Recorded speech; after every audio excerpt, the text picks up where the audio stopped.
लाय जगद्विताय नागाननाय श्रुतियज्ञविभूषिताय गौरीसुताय गणनाथ नमो नमस्ते श्री गणपते नमो नमः। हनुमान जी महाराज की जय। मनोजवम ऋतुतुल्य वेगम जितेन्द्रियं बुद्धिमतां वरिष्ठं वातात्मजं वानरयुद्धमुख्यं श्रीरामदूतं शरणं प्रपद्ये। श्री हनुमान जी महाराज की जय। श्री रामचंद्र भगवान की जय। श्री गायत्री मात की जय। ओम श्री डोंगरे जी महाराज की जय। श्री सुखदेव जी महाराज की जय। द्वारिकाधीश की जय। कृष्ण कन्हैया लाल की जय। बालकृष्ण लाल की जय। श्री सोमनाथ महादेव की जय। श्री भारत माता की जय। वंदे वेद मातरम वंदे वेद मातरम। आज 30મી જાન્યુઆરી શુક્રવાર મહાસુદ બારસ છે અને આજે શહીદ દિન આપણા મહાત્મા મોહનદાસ કરમચંદ ગાંધી અને બીજા અનેક શહીદો અને આજે નમન વંદન શહીદ દિન છે। તો દરેકને સદગત આત્માઓને જ્યાં વિચરતા હોય એને નમન અને નમસ્કાર સાથે તેઓ સરસ રીતે પોતાની હવે પછીની જે યોનિઓ છે જે પરિભ્રમણ કરી રહ્યા છે એમાં સરસ રીતે એમનું જીવન વિતાવે એવા ભાવવંદના સાથે ઓમ શ્રી ગણેશાય નમો નમઃ। શ્રી ગુરુભ્યો નમો નમઃ। ઓમ શ્રી સરસ્વતે નમો નમઃ। ઓમ નમો ભગવતે વાસુદેવાય। શ્રી ભાગવત ભગવાનજી મહારાજ की जय। करारविन्देन पदारविन्दं मुखारविन्दे विनिवेशयन्तं वटस्य पत्रस्य पुटे शयनं बालं मुकुन्दं मनसा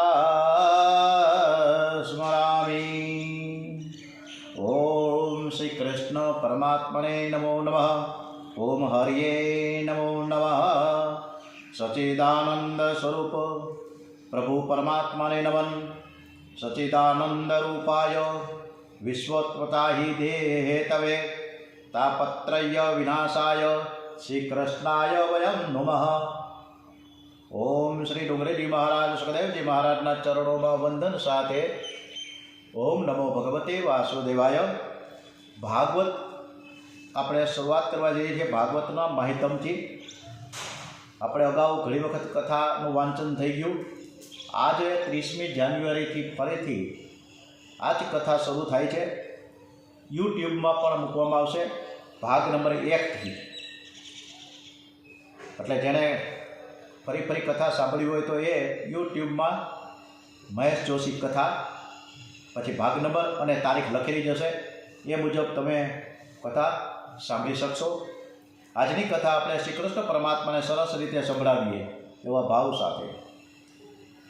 અહીં ભાગવતનો આરંભ વંદનથી થાય છે। ભાગવતની સમાપ્તિ પણ વંદનથી જ થાય છે। વંદનથી ભગવાન પ્રસન્ન થાય છે અને જ્યારે ભૌતિક પદાર્થોથી પ્રસન્ન થતા હોય તેવે આપણે બધા જીવાત્મા છીએ એટલે ભગવાનમાં ને આપણામાં ઘણો ફેર છે।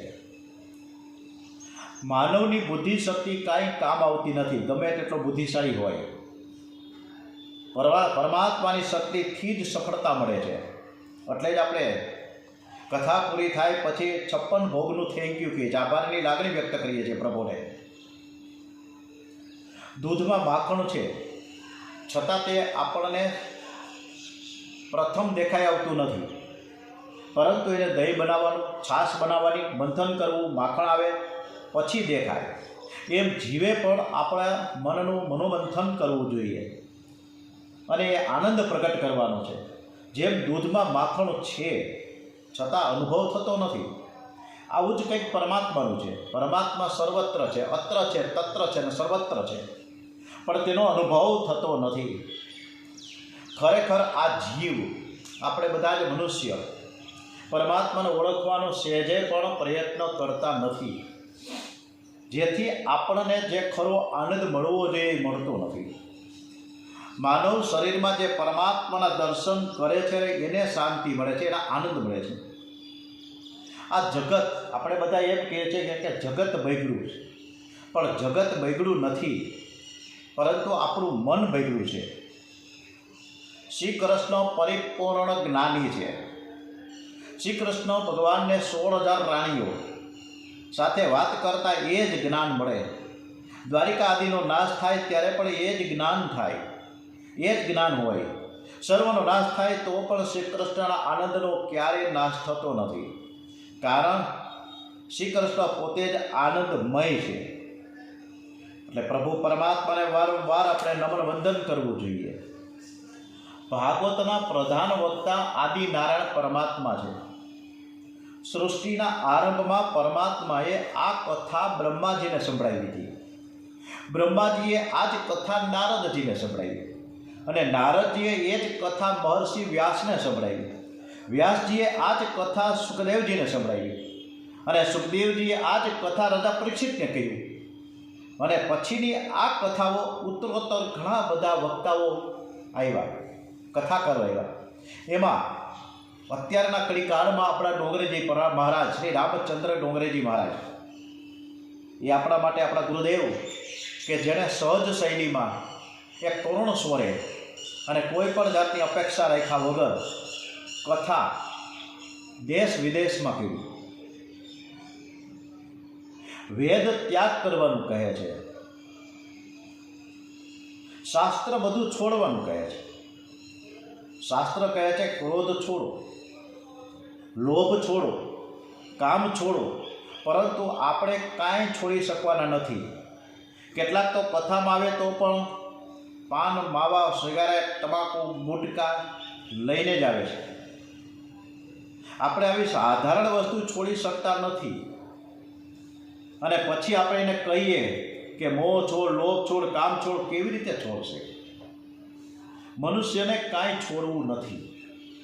પહેલાં તો ત્યાગની ભાવનાઓ જોઈએ, સમર્પણની ભાવના જોઈએ.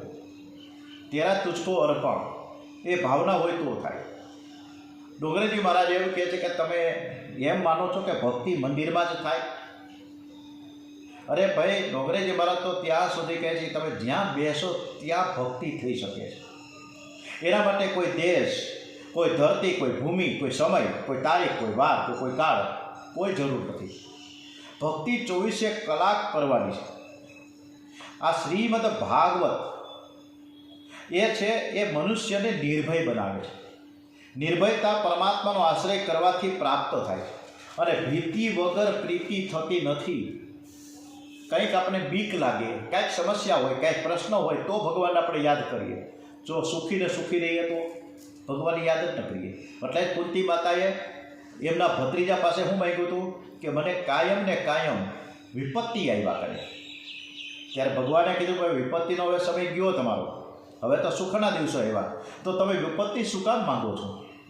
ત્યારે કુંતી માતાએ કીધું કે ભાઈ વિપત્તિ હશે ને તો અમે તમને યાદ કરીશું, અમે સુખમાં આળવટશું ને તો તમને ભૂલી જશું.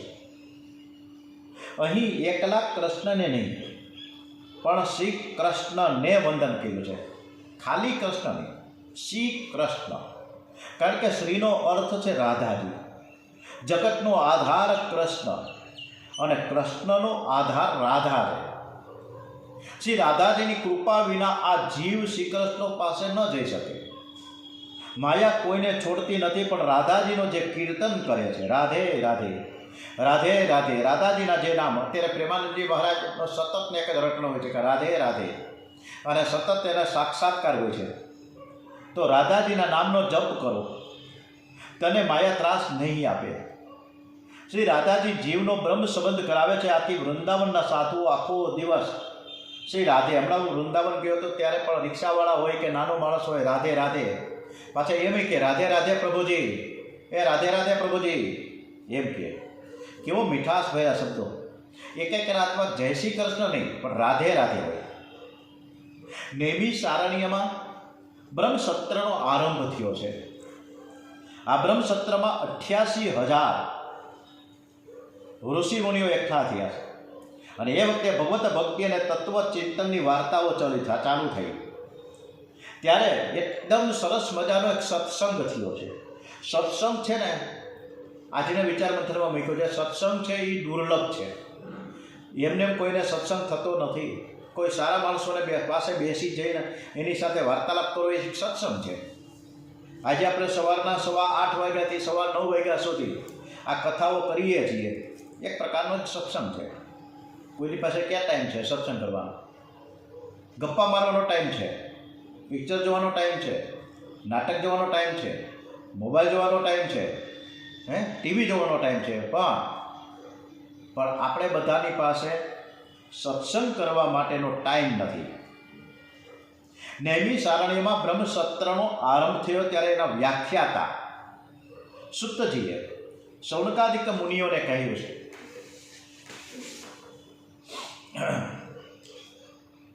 આ સૂતજીએ વંદન કરીને કથાનો આરંભ કર્યો છે. એ સમયે શૌનકજી સૂતજીને કહે છે કે અમારે કથા સાંભળવી નથી, પણ કથાનો સાર સાંભળવો છે. અમને એવી કથા સંભળાવો કે અમારે શ્રી કૃષ્ણ પ્રત્યેની જે ભક્તિ છે અમારી એ દ્રઢ થાય. આવી શ્રી કૃષ્ણને અમને તરત પ્રાપ્તિ થાય. ત્યારે સૂતજી કહે છે કે કલિયુગના જીવોને કાળરૂપી સર્પોના મુખમાંથી છોડાવવા માટે શ્રી સુખદેવજીએ ભાગવત શાસ્ત્ર કહ્યું છે. પૂર્વજન્મનું પુણ્ય હોય ને તો જ આ ભાગવત શ્રવણનો લાભ પડે છે. આ ડોંગરીજી મહારાજને સુખદેવજીના શબ્દો છે, મારા કોઈ શબ્દો નથી. કે જો પૂર્વજન્મનું આપણું પુણ્ય હોય કાંઈ તો આપણે ભાગવતની કથા સાંભળી શકીએ. બાકી તો અત્યારે ઠંડીમાં સરસ મજાના ગોદડા ઓઢીને સવારના 9-10 વાગે ઉઠવું એનું કામ નથી. આ શ્રી સુખદેવજી પરીક્ષિતને કથા કહેવા સભામાં બેઠા છે ને ત્યારે દેવો અમૃતનો કળશ લઈને આવ્યા છે. કહેવા લાગ્યા કે આ સ્વર્ગનું અમૃત લઈ તેના બદલામાં અમને કથારૂપી અમૃત તમે અમને આપો. આ રીતે બદલો થાય. પછી પરીક્ષિત રાજા અમૃત પીએ અને અમે સર્વ ભાગવત રૂપી અમૃત પીશું. પરીક્ષિત રાજા અમૃતનું પાન કરીને અમર બનશે, એટલે તેમને કથા સાંભળવાની જરૂર નથી. ત્યારે સુખદેવજી મહારાજે પરીક્ષિતને કીધું હતું કે તમારે અમૃતનો આ જે ઘડો લઈને આવ્યા છો એ અમૃત પાન કરવું છે કે કથા પાન કરવું છે? થાય કે ના, મારે તો કથા પાન જ કરવું છે, કથા અમૃત મારે પીવું છે. મારે આ અમૃત દેવોએ જે લેવા છે એ નથી પીવું. આમ પરીક્ષિત રાજાએ ખૂબ સરસ રીતે 7 દિવસ એક જ આસને બેસીને ભૂખ તરસ વેઠીને પણ કથા સરસ રીતે સાંભળી. ભાગવતની કથા દેવોને પણ દુર્લભ છે. ભાગવતના શ્રવણથી પરીક્ષિતનો 7 દિવસમાં મોક્ષ થયેલો જોઈને બ્રહ્માજીને પણ આશ્ચર્ય થયું. એમણે સત્યલોકમાં કાંટો બાંધ્યો, મોટું બધું ત્રાજવું મંગાવ્યું. એમાં એક બાજુ ભાગવતજીને મૂક્યા છે પલ્લામાં, બીજી બાજુ બધા સાધનોને મૂક્યા. પણ બીજા બધા જ સર્વ સાધનો જેટલા મૂક્યા તે બધા હલકા થયા. જ્યારે ભાગવત પ્રમાણમાં ભારે થયો એનું પલ્લું ઊંચું ન થયું. કથા સાંભળીને પરીક્ષિતને લેવા માટે વિમાન આવ્યું હતું. પરીક્ષિત વિમાનમાં બેસી પરમાત્માના અમરધામમાં પહોંચ્યા હતા. હવે એક દિવસ ફરતા ફરતા દેવર્ષિ નારદ બદ્રિકાશ્રમ વિશાલાપુરીમાં આવ્યા છે. ત્યાં સનત કુમારનું અને નારદજીનું મિલન થાય છે. નારદજીનું મુખમંડળ ઉદાસ જોઈ ઉદાસીનું કારણ પૂછે છે કે હે નારદજી, તમે તો ચારે બાજુ પર પરિભ્રમણ કરો છો, નારાયણ નારાયણ નારાયણ કરતા ફરો છો, તો ઉદાસ કેમ છો તમે? ત્યારે નારદજી કે હું તો આનંદમાં છું, પણ મને કોઈ જાતનું મારે પોતાનું તો કોઈ દુઃખ નથી, પરંતુ આજે મારો દેશ દુઃખી છે, તેથી મને દુઃખ થાય છે. સત્ય તપ દયા દાન રહ્યા નથી. મનુષ્ય બોલે છે કાંઈક અને મનમાં હોય છે કાંઈક, કરે છે કાંઈક. જીવો માત્ર પેટ ભરા થઈ ગયા છે. પોતાના જ કુટુંબનું એને જોવું છે, બીજાનું જોવું જ નથી. સમાજમાં કોઈને મને એમ નથી લાગતું કોઈને શાંતિ છે, સુખ છે. હું અનેક સ્થળે ફર્યો પણ મને શાંતિ મળતી નથી. મને શાંતિ કે જોવા નથી મળી. આજે દેશ દુઃખી છે. જ્યાં સુધી મનુષ્ય ધર્મ અને પરમાત્માને ન માને ત્યાં સુધી દેશ સુખી થતો નથી. જેના જીવનમાં ધર્મને સ્થાન નથી એના જીવનમાં શાંતિ નથી. હવે જગતમાં ધર્મ રહ્યો નથી, સત્ય રહ્યું નથી. જગતમાં અસત્ય ખૂબ વધી ગયું છે. અસત્ય સમાન કોઈ પાપ નથી. આમ નારદજી ખૂબ જ દુઃખથી બોલ્યા છે કે મને જગતમાં ક્યાંય નીતિ દેખાતી નથી. હજી એની વાત ચાલુ જ છે. એટલા બધા એ દુઃખી છે, પણ જગતના લોકો માટે, આ તો જગતનું કલ્યાણ કરવા માટે નારદજી નીકળ્યા છે કે મને ક્યાંય નીતિ જ દેખાતી નથી, બધે જ અનીતિ જ છે. મનુષ્યને ફક્ત કુટુંબ સુખ જ દેખાય છે. માણસ વિચાર કરે કે આ પૈસાથી હું મારા કુટુંબનું સુખી કરું. શરીર અને ઇન્દ્રિય સુખમાં એવો ફસાયો છે કે ખરો આનંદ ક્યાં છે અને કેમ મળે એનો તે વિચાર કરતો નથી. આમ નારદજી અતિ ઉદાસ ચહેરે કહી રહ્યા છે. નારદજીને ભક્તિ માતા મળ્યા. કીધું કે મારા 2 દીકરાઓ જ્ઞાન અને વૈરાગ્ય બહુ જુવાન છે, પરંતુ વૃદ્ધાવસ્થામાં અત્યારે આવી ગયા ને હું અત્યારે જુવાન છું. આ જ્ઞાન વૈરાગ્યને જાગૃત કરવી છે, મૂર્છામાં પડ્યા છે. તો તમે કંઈક એવો ઉપાય બતાવો અમને કે જેથી કરીને એ જ્ઞાન અને વૈરાગ્ય સાથે એ જાગી જાય, અને એ જાગે તો હું ભક્તિને પણ જગાડીશ. એમ કરીને ભક્તિનો પ્રચાર કરીશ. નારદજી આ પ્રમાણે ભક્તિને આશ્વાસન આપે છે કે જરા ચિંતા કરો માં, હું જ્ઞાન વૈરાગ્યને જગાડી દઈશ. નારદજી અનેક સ્થળે ફરે છે, પૂછે છે કે જ્ઞાન વૈરાગ્ય સાથે ભક્તિને જાગૃત કરવા માટે તમે કાંઈક ઉપાય બતાવો, પરંતુ કોઈ ઉપાય બતાવી શકતા જ નથી. છેવટે નારદજીએ બદ્રિકાશ્રમમાં સનત કુમારો પાસે આવીને બધી વાત કરી. એટલે સનત કુમારોએ કહ્યું કે તમે ભાગવતની કથા કરો, તમારી ઈચ્છા પૂર્ણ થશે. જ્ઞાન વૈરાગ્ય સાથે ભક્તિ જાગૃત થશે, તેનો પ્રચાર કરો, તેથી લોકોનું કલ્યાણ થશે. નારદજી કે ભાગવતમાં વેદનો અર્થ ભરેલો છે, મેં તો વેદોના પારાયણ કર્યા છે, પણ કંઈ પરિણામ તો આવ્યું નથી. શરદ કુમાર કહે વેદમાંથી જ ભાગવત નીકળ્યા, છતાં ભાગવતમાં વેદાંત કરતા દિવ્ય શક્તિ છે. ભાગવત સર્વ વેદોમાં છે, અને ભાગવત સર્વ વેદોનો એક સાર છે. દૂધમાંથી ઘી ઉત્પન્ન થાય છે, બધા જાણે છે. દૂધ ન હોય તો ઘી ન થાય. દૂધ કરતાં ઘીમાં દિવ્ય શક્તિ આવી છે. 2 તોલા ઘીથી દીવો થાય. થોડુંક 2 ટીપા આપણે નાખીએ ને તો દીવો સરસ મજાનો પ્રજ્વલિત 2 મિનિટ 3 મિનિટ રહીએ. પણ 500 લીટર દૂધ મગાવો ને અને એની અંદર વાત બોડીને પેટાવો, ન થાય દીવો. એટલે વેદ કરતાં પણ ભાગવત છે એ ઉત્તમ છે. નારદજી સાથે સનત કુમારો ભાગવત કહેવા માટે ગંગા કિનારે આવ્યા છે. શુદ્ધિ ભૂમિમાં સાત્વિક ભાવ જાગે છે. ભૂમિની અસર સૂક્ષ્મ રીતે મન ઉપર થાય છે. ગંગા છે એ જ્ઞાન ભૂમિ છે. દેવોને અને ઋષિઓને આમંત્રણ આપવામાં આવ્યા. ઘણા દેવો અને ઋષિમુનિઓ ત્યાં આવ્યા છે. કેટલાક આળસમાં બેસી રહ્યા છે, તો કેટલાક તો એક ઠસકમાં બોલ્યા અભિમાનથી કે મેં તો ભાગવતને મને ખબર જ છે, આ બધું શું છે એ તો મને ખબર જ છે, આમાં કંઈ નવું નથી, મારે નથી વાત સાંભળવા જવું. એટલે જે કથામાં આવ્યા નથી એના ઘરે જઈને ભૃગુ ઋષિ જઈને દરવાજો ખખડાવે છે કે હાલો હાલો કથા ચાલુ થાય છે. અત્યારે ગઈકાલે પણ આપણે આહવાન કર્યું કે ભાઈ વધુમાં વધુ લોકો આ કથા સાંભળે. આપણે આ કથા પૂજ્ય ડોંગરેજી મહારાજ કથિત જ છે. આ ડોંગરેજી મહારાજની કથા જ્યારે વાંચન કરીએ છીએ ત્યારે નવું જ આપણે જાણવા મળે. આ કથા સિવાય બીજી કોઈ પણ આડાઅવળી આપણે વાત આ કથામાં કરતા નથી. એટલે હજી વધુમાં વધુ શ્રોતાજન પરીક્ષિત આવે એવું હું આહવાન કરું છું. કાલે પૂર્વીબેને 2 વ્યક્તિને જોઈન્ટ કર્યા. અગાઉ હમણાં મહિના દિવસ પહેલાં બીજા 3 થયા. આ વખતે ધીમે ધીમે આપણો પ્રભાવ વધતો રહે છે શ્રોતાજનોનો. તો વધુ આપણા પરીક્ષિત શ્રીઓ આવે અને કથા સાંભળે સવારના, એ જરૂરી છે. કારણ કે સૌની પહેલાં આપણે મહાભારત પછી રામચરિત માનસ, જેનું આપણે આ શૂટિંગ નથી કરતા, જે આપણે યુટ્યુબમાં નથી મૂકતા, અને મહાભારત અને રામચરિત માનસ પૂર્ણ થાય એટલે શ્રીમદ ભાગવત, અને એ પછી સાધક સંજીવની એટલે કે ગીતાજી, આ 4 ગ્રંથોનું પાઠન થાય છે. એટલે જે લોકો લાઈવ કથા સાંભળશે 8:15 વાગ્યે મીટ એપ્લિકેશન દ્વારા, એના બધો લાભ મળશે. બાકી યુટ્યુબમાં તો ફક્ત શ્રીમદ ભાગવત નું જ કથાપાન થશે.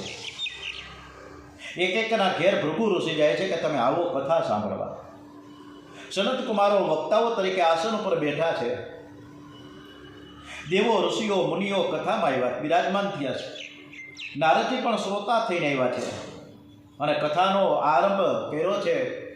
બોલીએ શ્રી ગોવર્ધનનાથ કી જય, શ્રી બાંકે બિહારી મહારાજ કી જય, શ્રી રણછોડરાયજી મહારાજ કી જય, શ્રી દ્વારિકા ધીશ કી જય. આપણે હમણાં થોડી વાર પહેલાં વાત કરી કે કથાનું અમૃત જ્યારે કથા ચાલુ થઈ હતી તો ચાલુ થતી હતી. સુખદેવજી મહારાજ ને પરીક્ષિત રાજા અને બધા ઋષિમુનિ બેઠા હતા. ત્યાં ઉપર દેવો આવ્યા કે ભાઈ અમારે કથા પાન કરવું છે, આ કથા પાનનો અમને કરાવવું. અને સુખદેવજી અને પરીક્ષિત રાજા જે બેઠા છે અને અમૃતનો અમે ઘડો લઈને આવ્યા છીએ. તો તમારે પરીક્ષિત રાજાને પૂછે છે કે તમારે આ અમૃત પીવું છે કે જે દેવોએ લઈ આવ્યા છે. ત્યારે સુખદેવજી મહારાજ પરીક્ષિત રાજાને કહે છે કે સ્વર્ગનું અમૃત પીવાથી શું લાભ છે અને કથાનું અમૃત પીવાથી પણ શું લાભ થાય એ જણાવો. ત્યારે સુખદેવજી મહારાજ પરીક્ષિત રાજાને કહે છે કે આ કથા આ જે સ્વર્ગનું અમૃત લઈને જે આવ્યા છે દેવતાઓ, એ જો પી જાય કોઈ તો એના પુણ્યનો ક્ષય થાય છે, પણ પાપનો ક્ષય થતો નથી.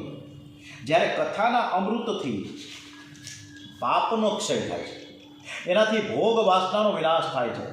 તેથી સ્વર્ગના અમૃત કરતાં આ કથાનું અમૃત શ્રેષ્ઠ છે. પરીક્ષિત રાજા કહે કે મહારાજ મારે સ્વર્ગનું અમૃત નથી પીવું,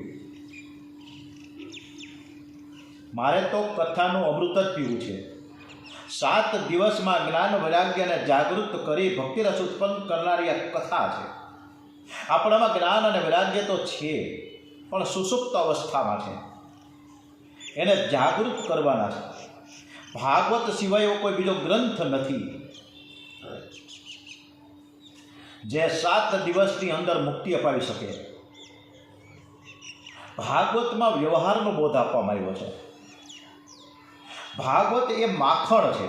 ભાગવતનું માહિતમ કેટલું છે, ડોગરજી મહારાજે એક વિશ્લેષણ સરસ રીતે કીધું છે કે ભાગવતી માખણ છે અને જ્યારે બીજા શાસ્ત્રો છે દૂધ અને દહીં જેવા છે. જે શક્તિ પરમાત્મામાં છે એ જ શક્તિ ભાગવતમાં છે. ભાગવત એ પરમાત્માની શબ્દમય મૂર્તિ છે. ભાગવત એ નારાયણનું દિવ્ય સ્વરૂપ છે. ભાગવત એ પરમાત્માનું નામ સ્વરૂપ છે.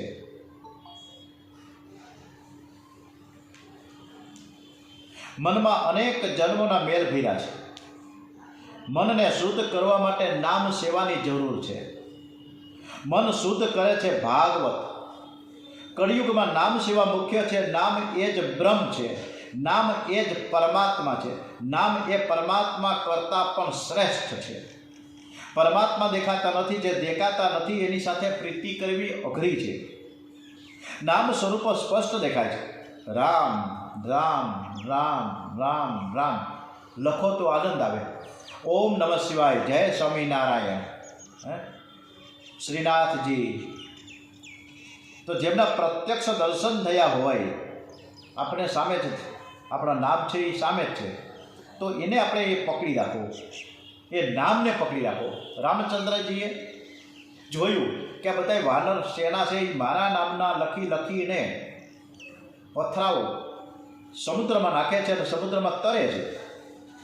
તો હું પોતે જ રામ છું, તો ચાલ હું પણ જોઈ લઉં કે ભાઈ આ પથરા તરે છે કે નહીં, મારો પથ્થર હું નાખું તો તરશે કે નહીં, જોઈ તો લઉં. નાખ્યો 1 વાર નહીં, 2 વાર 3 વાર ડૂબી ગયા. શું કામ?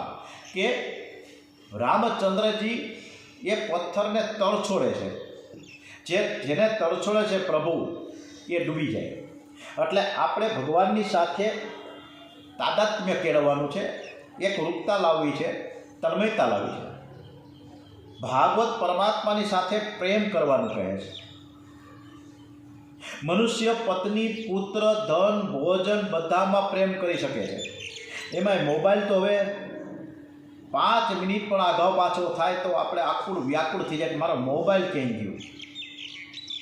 2 દિવસ જો કદાચ ટીવી બંધ થઈ જાય તો ત્રીજે દિવસે તો ગમે કારીગરને ગમે એટલા પૈસા આપીને પણ રિપેર કરાવી દઈએ. ટીવી વગર ચાલે નહીં, મોબાઈલ વગર ચાલે નહીં. પરંતુ આ મનુષ્ય જ એક એવો છે કે જે પરમાત્માની સાથે પ્રેમ કરતો નથી અને તેથી જ એ દુઃખી છે. ભાગવત છે મનુષ્યને નિર્ભય બનાવે છે. પરીક્ષિત રાજા અંત ભાગમાં કહે છે કે મને હવે તક્ષકનો જરાય બીક જ નથી, ભલે ને આવીને કરડી જાય તો મને કંઈ વાંધો નથી. કારણ એટલું સમજાય 7 દિવસમાં કે મારી અંદર જે પરમાત્મા બિરાજમાન છે એ જ પરમાત્મા તક્ષક નાગના હૃદયમાં પણ તો છે ને, તો મારે શું કામ બીક રાખવી. ભાગવત મરણને સુધારે છે અને અમર બનાવે છે. મનુષ્ય આપણે બધા જ મરણને અમંગળ માનીએ છીએ, પણ તે અમંગળ નથી. મૃત્યુ પરમાત્માનું. રાજકોટમાં હું ઘણીવાર જાઉં છું, ગોંડલમાં જાઉં છું, ત્યારે જે અંતિમ યાત્રાનો રથ નીકળે ને ત્યારે બધા જ આજુબાજુમાં ઊભા રહી જાય જ્યારે રથ નીકળે ને ત્યારે, અને એને સત્કાર આપે, માન આપે છે એ ડેડ બોડીને. અને પછી ડ્રાઈવરને 5-10 રૂપિયા 25 રૂપિયા જે કંઈ યોગ્ય લાગે એ યથા યોગ્ય દાન કરે છે. આવું મેં ગોંડલમાં જોયું છે, રાજકોટમાં જોયું છે. જૂનાગઢમાં આ પ્રથા નથી હજી કે ભાઈ કોઈ વિના આ રથ નીકળે તો કોઈને પૈસા પર. કદાચ હવે કોઈ ચાલુ થયું તો મને ખબર નથી, પરંતુ માણસ મૃત્યુ પામે ત્યારે એના આદર સત્કાર થાય છે, અને જ્યારે હયાત હોય છે ત્યારે એના આદર સત્કાર હોતા જ નથી. ભાગવત એ પણ કહે છે કે અરે ભાઈ, તમારા ઘરમાં રહેલા ડોહલાઓને પણ આદર સત્કાર કરો, પહેલાં એને કરો, મને પછી કરો. કારણ કે નામદેવ જ્યારે પંઢરપુરમાં એના મા બાપની ચરણ સેવા કરતા હતા ને ત્યારે જ ભગવાન એના દર્શન કરવા સામેથી આવ્યા. એને કંઈ બોલાવવા નથી જવા પડ્યા. તે કે ભાઈ ઊભા રહ્યો, હું પછી આવું, પહેલાં મારા મા બાપની હું સેવા કરું. એટલે મા બાપની સેવાનું પણ આ ભાગવત આપણે સમજાવે છે. ભાગવત મરણને સુધારે છે. પરમાત્મા મૃત્યુને આજ્ઞા કરે છે કે તું જીવને ઉપાડી લાવો. મનુષ્યને અંતકાળમાં જે ગભરામણ થાય છે તે કાળની નથી થતી, પરંતુ તેણે કરેલા પાપોની યાદોથી ગભરામણ થાય છે. આપણે બધા જ ખૂબ જ તૈયારીઓ કરીએ છીએ, પણ મરણની તૈયારી કોઈ કરતું નથી. મરણ અમંગળ નથી, મંગલમય છે. ભાગવત કથામાં ઘણી શક્તિ છે. કથામાં આનંદ ખૂબ જ આવે છે. આપણે આ કથા કેટલી વાર છેલ્લા 9 વર્ષથી વાંચીએ છીએ. દર વખતે હું જ જોકે વાંચું છું એટલે ખ્યાલ છે મને કે જ્યારે વાંચીએ છીએ ત્યારે નવું જ જોવા મળે, નવું જ જાણવા મળે. અને એવું જ લાગે છે રામોલિયાભાઈ અને દીપ્તિ પારેખ જે વર્ષોથી છે પરિચિત આ કથામાં, તો એમને ખ્યાલ છે કે જ્યારે કથા એ સાંભળે છે ત્યારે એમ લાગે કે આપણે પહેલી વાર જ સાંભળીએ છીએ. એટલે કથામાં ખૂબ જ આનંદ આવે. જેટલો સમય કથા સાંભળીએ છીએ તેટલો સમય મુક્તિના જેવો આપણને આનંદ મળે. શાંતિથી અને પ્રેમથી પરમાત્માના નામનો જપ કરતા કથા સાંભળે તેટલો સમય મુક્તિનો આનંદ મળે છે. ભાગવતની કથા એવી નથી કે મૃત્યુ પછી જ મુક્તિ આપે. ભાગવતની કથા વક્તા વિવેકથી અને પ્રેમથી તન્મય થઈને કરતા હોય, શ્રોતાઓ સાવધાન થઈને શાંત ચિત્તે એકાગ્ર થઈને રસપૂર્વક કથા સાંભળતા હોય તો જેટલો સમય કથા ચાલે એટલો સમય જગત ભૂલાઈ જાય છે. પરમાનંદ પ્રાપ્ત થાય છે. અત્યારે 1 કલાકમાં કોઈને પણ મોબાઈલ આવતા નથી, અને કદાચ આવે તો એને સીધું જ ડિલીટ કરી નાખીએ. બીજા કોઈ વિચાર જ ના આવે. આ 1 કલાક આપણા માટે બહુ અદ્ભુત છે. આ ક્ષણો હજી વધુને વધુ પરીક્ષિતો આ કથામાં લાઈવ જોડાય, આનંદ આવશે. સંસારની મોહ માયા છોડવી બહુ જ કઠણ છે. પૂર્વજન્મનું શરીર ગયું પણ મન નથી ગયું. મનુષ્ય શરીરની ને કપડાની કાળજી રાખે છે, પણ મર્યા પછી જે સાથે આવે છે, જે મનની કાળજી રાખતા નથી, મર્યા પછી જે સાથે આવવાનું છે એને કાળજી રાખતા નથી. મારા મોટા બેન સ્વર્ગસ્થ થયા, એને 1 વર્ષ થઈ ગયું. ત્યારે હું અમદાવાદ બાપુનગર હતો. મારા બેનને બંને ગુજરી ગયા. બંનેવી પહેલાં ગુજરી ગયા, બેન પછી ગુજરી ગયા. ત્યારે હું ઉપસ્થિત હતો. શારદાબેન હોસ્પિટલમાં જ એનો પ્રાણ છોડ્યો. પછી એને ઘરે લઈ આવ્યા. એના હાથમાં જે વીંટી હતી, એને બંગડી હતી, અને ઓલો કેળો કહેવાય ને પગમાં, એ પહેર્યા હતા. 4-5 કલાક વીતી ગયા હોય એટલે ઘડીક વાર તો નીકળે નહીં, પણ બધું કાઢી નાખવું પડે. પકડ મગાવ્યું અને બંગડી તોડી, કૈડો તોડ્યો, કાંઈ નથી ગયા. એમ નેમ એ પહેરેલ કપડે છે, બાકી સોનાની એક પણ વસ્તુ નહીં, કોઈ વીંટી નહીં, કોઈ ચેન નહીં, કાંઈ નહીં. કોઈ માણસ કોઈને કાંઈ લઈ જતું નથી. બધું અહીંયા છોડીને જ જવાનું છે. બધાને બધી જ ખબર છે, છતાં પણ આપણે કોઈ સમજતા જ નથી. એટલે ભાગવતમાં જેમ જેમ આપણે ઊંડા ઉતારતા જશું ત્યારે કોઈ પણ પ્રકારની શંકાને કે સ્થાન નહીં રહે. ભાગવત એ પરમહંસ નહીં પણ પરમહંસની સંહિતા છે.